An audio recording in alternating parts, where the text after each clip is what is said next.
This is One on One.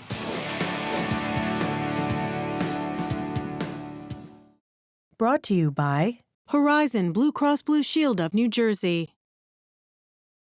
Laurie Berkner is a musician with the Laurie Berkner Band, and People magazine has called her the queen of children's music. Her new CD is called Laurie Berkner's Favorite Classic Kids Songs, and our daughter Olivia, who is 5, loves it. It's good stuff. Thank you. When did you know you loved children's music? Oh, I think maybe when I realized that when I played music I had written for kids, everybody laughed and danced and sang along, and when I played like cover band music, people were usually drunk and like yelling at me to play Freebird instead. Play Freebird. Yeah, you grew up, you said, in Princeton, New Jersey. Mm-hmm. And music came into your life when? Oh my gosh. I mean, my real earliest memory was like being almost 3, and my parents would tell me to stay in bed until my clock said a certain number, you know, and so I would put on my Fisher-Price player and march around on my bed and sing Do-a-Deer at the top of my lungs, because luckily our bedrooms were at opposite ends of the apartment. I just have always loved music and loved singing, and I got so happy and lucky that I was able to do it as a career. But how in high school and at Rutgers, we were just talking about our alma mater. Yeah. You're at Rutgers, you're traveling the world and performing. How did that get from one to the other? How do you wind up, how does your career take off? Oh, yeah, well, mostly it was that I was writing and performing and doing a lot of kids' music, recording, and I had some local success and people seemed excited about it, but the biggest thing early on was first that I had a shot at playing on the Today Show, and that was mostly that a producer there had a kid. 2001? That was 2001. How did that change things? To remember, it changed things in that being on TV for 15 minutes, performing live, they showed a little bit of background. I had done some celebrity birthday parties very early on, and I got a call at home from one of the big distribution companies that gave Alliance. They're the only people that distribute to Barnes & Noble. And suddenly, I couldn't even get like a little kid's label to represent me, but then I was in my pajamas and got a call at home like, we need to talk to Laurie Berkner. People are going into Barnes & Nobles all over the country asking for her music, and we don't have any. And I said, I can get you some.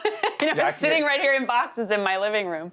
So that was a really big change. How does Two Tomatoes recording company start? Right, so Two Tomatoes is my record label, right. And I actually go to recording studios to record. The label itself was more just to be able to have a business entity so that I could run my own business and not have to sign with a label. You own it. I own my own, yeah. You're in control of your stuff. Right, so I have Two Tomatoes Records, which is the record label, and Two Tomatoes Touring, which is the touring part of the Where's that name separate come from? touring company. That was... Why do you laugh when I ask that? Oh, it's just funny. I have an old friend who was, at the time I'd been making cassette tapes. So, yes, it's a long time ago. And this good friend of mine who was freelancing and was also very organized, I called her and said, I don't know how to run a business. I don't know how to do this, but I'm selling this music and people seem to like it. Can you help me? So she said, okay, give me $50. I'll meet you once a week for a few hours, and we'll just, I'll make sure that you do things like send your music to people to write about it, send it into journalists and things like that. Anyway, we were meeting one Friday, and she said, okay, you need a real company, at least a DBA, something, and it needs a name. And I said, well, how about some name that starts with an A, so it's at the beginning of the yellow pages? Are you serious? I know, this was that long ago. Wait, and she Rutgers said, didn't teach you to be an entrepreneur? No. I studied psychology. Are you kidding me? And art history. Anyway, she walked out of the kitchen while I was yelling to her, and she said, holding 2 tomatoes in her hand, how about Two Tomatoes, because we both love food and we're a couple of tomatoes. That's it. And I said, that's it. So that was the incredible branding, marketing plan. That was, all of our research. All right, tell me, by the way, there are 2 discs here, right? Yeah. And so many songs here, like 20. I know. incredible number of songs. How did you decide which songs to put on? These are classics. It was mostly what songs not to put on in some ways, just because, I mean, there are so many. I guess it's, it was mostly songs that I loved when I was a kid, songs I sang to my daughter, songs that I started with when I was a preschool music teacher, which is how I actually got into doing kids' music and writing music for kids. I mean, mostly over the years, this is my 10th album, and I've never put out an album that was all classic songs before. It's always been my own, with maybe one or two sprinkled in, especially at the beginning when people didn't know who I was. But it felt so fun to go back and listen to this music that I grew up on and share it in my own way with, a new generation. So it was a fun album to make. Well, you mentioned some of the others. These are some of the other CDs. It's really great stuff. Before I let you out of here, how much do you love what you do? I love most of it. I don't love all of the business part. Sometimes that's hard, trying to sort of, promote and do sign, I don't know, just all the stuff I do in my office. How about the art? But the art I love. Mostly I love the kids. I love recording. I love meeting kids and families and talking to them, and I love performing, and I love singing and playing.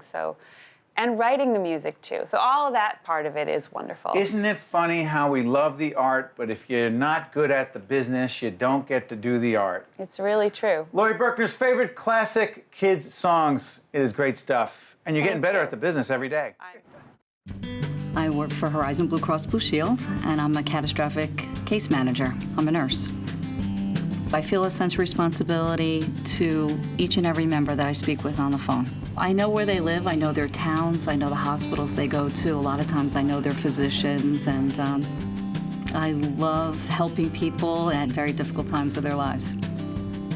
The job I have now is the perfect job for me. I think I was born a nurse.